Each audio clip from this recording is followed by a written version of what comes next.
Blessings, divine kings and queens. So I stopped by with a quick word for you guys today. And, I wanted to share with you guys that elevation requires isolation.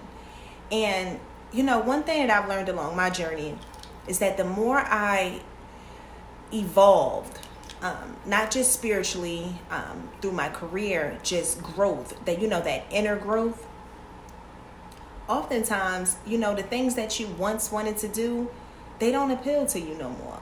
A lot of things start to change when you begin to evolve in life. And I stopped by today to tell y'all that it's okay. It's all right to get to that point where you don't want to be in every party. You don't want to show up on every scene. The things that once interest you no longer interest you. The downside of it is that everybody can't go with you. The ones that you used to be extremely close with, they tend to fall off. Your friends and family. And, one thing that I've learned is that it's not that they don't love us. What happens is that the people that are closest to us oftentimes become our biggest naysayers. Because they love us in the energy and in the space that they met us. And when you start to evolve and you start to grow, what happens is that you begin to reflect something back to them that they're not used to. And a lot of times their spirit end up rejecting it. But I want y'all to know that it's okay. Because when you grow, everybody that you grew up with can't go with you. And it's crazy because a lot of times it brings fear. Because anything that's unknown to us, subconsciously we fear it. Our mind and our bodies is designed to reject anything that can be potentially harmful to us. And when we feel fear, our minds will read that, and ultimately it'll do different things to protect us. So we'll tend to avoid certain things that's great for us, that's actually good for our growth. But the thing is, right, that the people and the places that we oftentimes fear, they're for our highest good. They're designed to take us places. They're designed to afford us opportunities that we never knew that we would ever experience. And, bear with me, y'all, because y'all know I don't edit my videos, so work with me through these bloopers. But the reality, y'all, is that everybody can't go with us. And a lot of times it get lonely, especially for the single people. So random thought.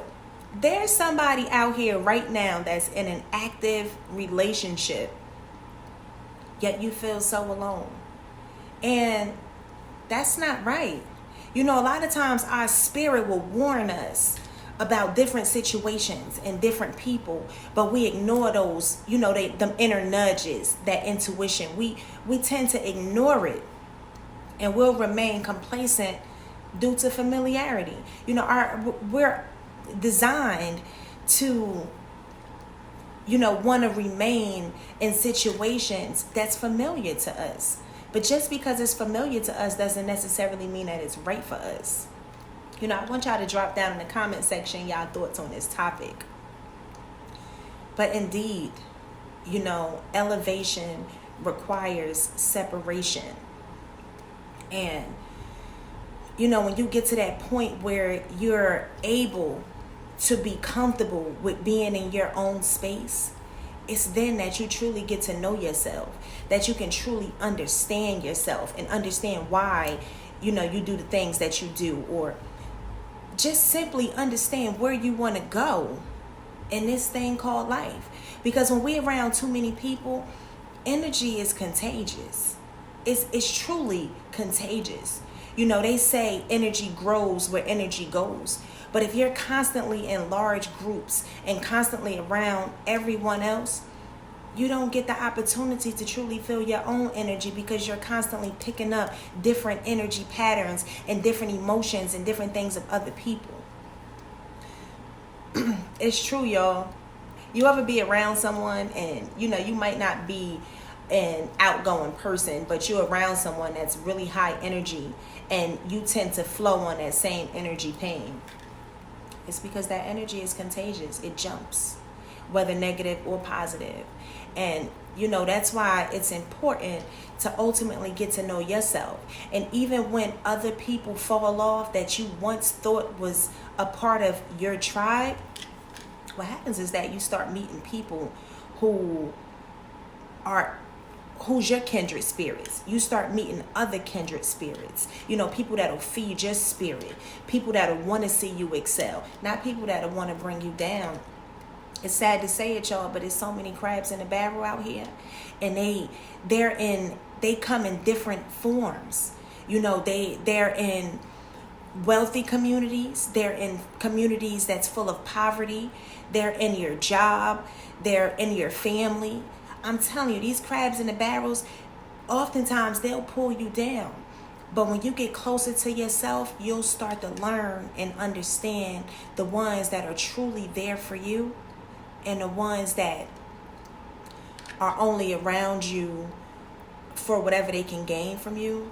I once seen this sermon, right, from T.D. Jakes, and he said that you'll have a constituents. You'll have the constituents that's around you. But then you'll also have your confidant. And he said that consider yourself lucky once you find your confidant.